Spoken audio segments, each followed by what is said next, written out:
it's Paula from Paula Quilting, and welcome to my sewing space. This is going to be a short mini series about my sewing space. I will show you how it's set up, what I like, what I don't like, and how I go about it. Those are going to be bite-sized videos about particular part of this place. So if you have any questions about what you saw in that chapter, please put them in the comments below so I can pick them up in the next chapter. Let's get started. Okay, next corner is my Juki 8100 industrial sewing machine. It's a brilliant machine if you want to quickly stitch straight, and I do quilt on it as well. Straight stitching, quilting, obviously it doesn't have to be straight like I mentioned in some of my videos. This machine can go up to 5,500 stitches per minute, which is, you know, very quick. I've got it set up to 1600, and that's like the speed I like the best. I might speed up later on, I will see. On the sewing machine at the moment is my quilted jacket for my son project, so I'm working on it at the moment. Hopefully there will be a video coming out soon, or it might have come out before I actually posted this one. Depend what comes first. It does take a space, this machine, but kind of fitted in here nicely at the moment. I might consider in the future, as I progress, to change this machine into something else, maybe a sitting down free motion quilting machine, but those ones are quite costly. This one I bought actually second hand on the Facebook market, so it cost me half of the price. They are not actually very expensive, those machines, like, you know, in comparison. If you do sew a lot straight stitching, it might worth considering. Have a look at those as well. The price is quite reasonable for that type of the machines. This machine doesn't come with any lights. It's, you know, it's very basic in the setup machine, so I bought that LCD strip to add the lights on, and it does work well, but I also got overhanging lamp to add the extra light when I'm working on it. The thread I'm using is good quality polyester, and that's what I'm using for all of my sewing.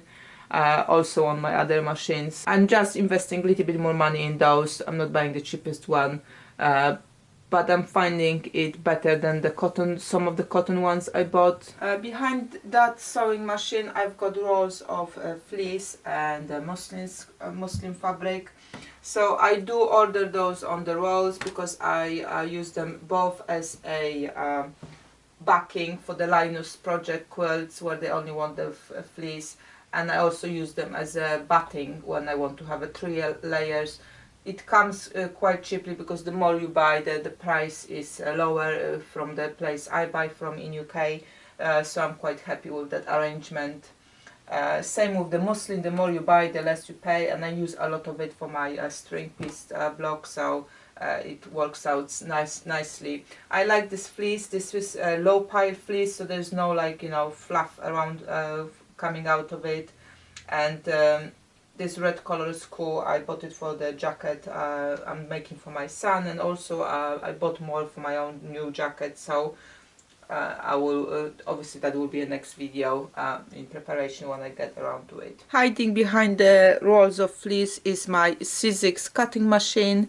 I actually got two. I've got that small one which takes that 6-inch wide dies, and I also got C6 Pro, and the reason for it is I first bought C6 Pro because I wanted to be able to cut 10-inch squares, and I've got a die for it, and then I also wanted to cut the strips, and those dies are very long, and that Pro machine I've got, to get that, to be able to cut the long pieces, I would need to buy additional tray and, you know, other few bits and pieces, and that was in amount about £120 to buy all of those things.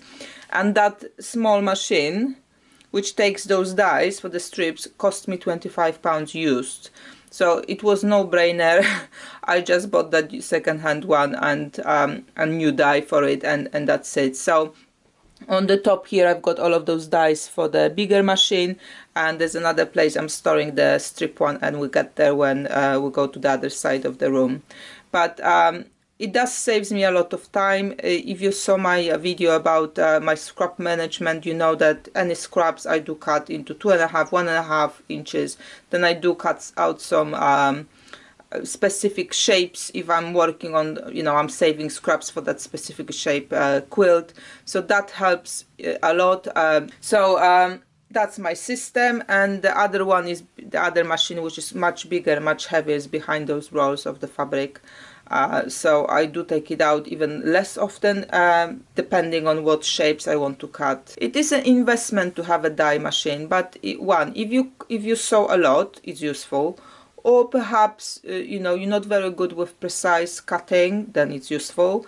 Or maybe, you know, your hands are not what they used to be, then it's useful as well. It's very easy to use, and there's a lot of second-hand one you can buy all over the Facebook markets. If I were looking at that system again, I would probably just go with that small machine and the strip dies, and maybe, you know, square and rectangles, the small square 4.5 inch and rectangle 2.5 by 4.5, because that's the 90% of the work I use them for. Thanks for watching, and see you next time.